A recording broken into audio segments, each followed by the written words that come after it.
Bonjour Félix. Ça va bien? Ça va, ça va. J'avais quelques questions à vous poser à propos de l'association dans laquelle vous êtes, Échange. Quand est-ce que l'association a été fondée? Comment et par qui? Échange, en fait, ça a été fondé il y a 20 ans, exactement, en 1993, par un groupe d'étudiants qui, d'accord avec la SAE dans le temps, se sont mis d'accord qu'il manquait d'encadrement pour les étudiants qui arrivaient ici à Montréal. À ce moment-là, c'était beaucoup plus des Européens. À l'époque, on était indépendants. Puis par la suite, on a été joints à la EHEC. Puis dernièrement, comme 2006-2007, on est redevenu indépendant. Et comment on fait pour y rentrer dans cette association? En fait, il y a justement une période de recrutement. On envoie environ à la mi-session un courriel disant quel poste on recherche pour la prochaine session. On invite les personnes intéressées à envoyer une lettre de motivation puis CV. C'est vous qui vous occupez des recrutements? Ouais, c'est bon. À quelle échelle l'association est-elle reconnue? Enfin, je veux dire, est-ce que c'est juste reconnu dans HEC même, ou même à l'extérieur, ou même dans les pays étrangers, c'est reconnu? Échange, en fait, c'est reconnu au sein même de l'école, quand même assez reconnu par rapport aux autres universités, parce que d'autres associations semblables, par exemple à McGill, à Concordia, qui organisent des activités similaires pour leurs étudiants étrangers. Ça fait que nous, on travaille des fois en collaboration pour organiser des événements avec tous les étudiants étrangers qui viennent à Montréal au complet, peu importe l'université. À l'international, moins. Je veux savoir comment l'association elle-même elle est financée. On est une OSBL, ce que le but, c'est vraiment pas de faire du profit. Ce qui se permet de nous financer principalement, c'est la semaine d'accueil. La première semaine qu'on organise, c'est une genre de semaine d'intégration, c'est-à-dire on organise plein d'activités pour faire découvrir aux étudiants de Québec, des activités aussi de la saison, des soirées dans les bars. Ça permet de se financer pour le reste des activités de l'année. Les voyages qu'on organise ou les activités, souvent, ce sont des charges, puis on vend les billets, autrement dit.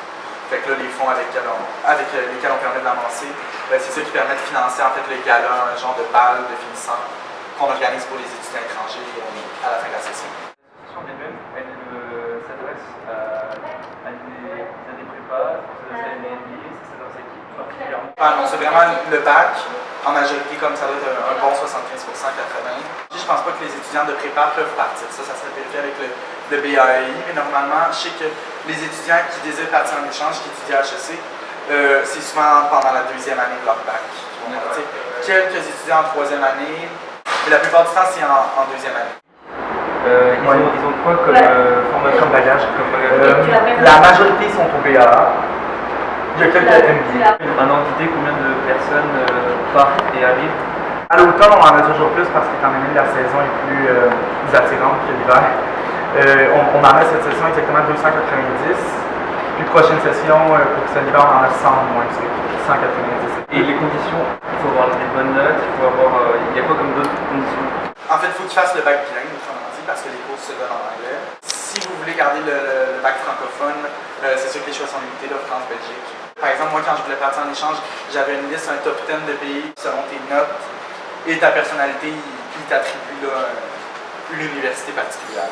Il y a une liste de choix en fait sur le site d'HEC Montréal. Nous, on fait un partenariat HEC avec 38 pays différents, 120 universités environ. Quels sont les frais pour les étudiants qui arrivent à HEC? On paie chacun respectivement les frais de notre université particulière. C'est-à-dire que moi, si je pars en échange, je paye les frais d'HEC Montréal. Chaque étudiant qui vient ici paye leurs frais respectifs dans leur pays. Il y a le logement, la nourriture, etc. Quelle est la qualité des services offerts? Par rapport aux activités ou... Oui, pardon. Par rapport aux activités, c'est surtout qu'on essaie de se diversifier peut-être. On essaie d'organiser des activités sportives, culturelles, des voyages, c'est sûr des activités de bar parce que ça c'est là aussi qu'il se passe des trucs. Donc, quels sont vos feedbacks par rapport aux élèves qui viennent? Moi, c'est ma première session dans l'association.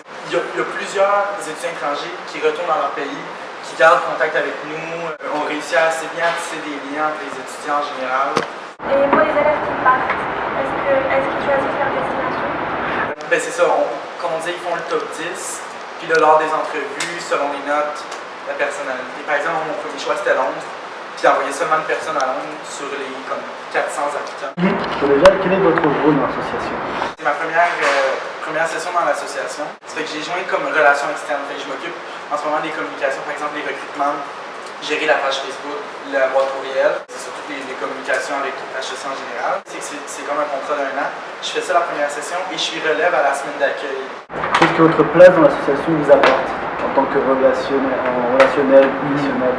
C'est développer aussi les réseaux qui est le fun à l'intérieur de HEC parce que là, ici, maintenant, on est comme une petite famille. Là, On est toujours ensemble, l'équipe échange.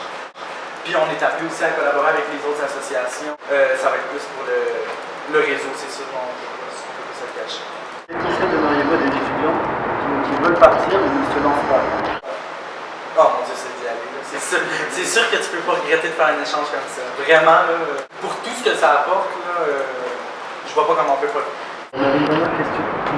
Est-ce que vous avez des exigences particulières que vous aimeriez réaliser? Pas vraiment. Peut-être miser sur notre ouverture d'esprit, et qu'on est intéressé. Mais sinon, pas vraiment. C'est de présenter ce qu'on fait, nos missions, mettre l'accent sur la mission de notre association. À part ça, je vous laisse vraiment la carte.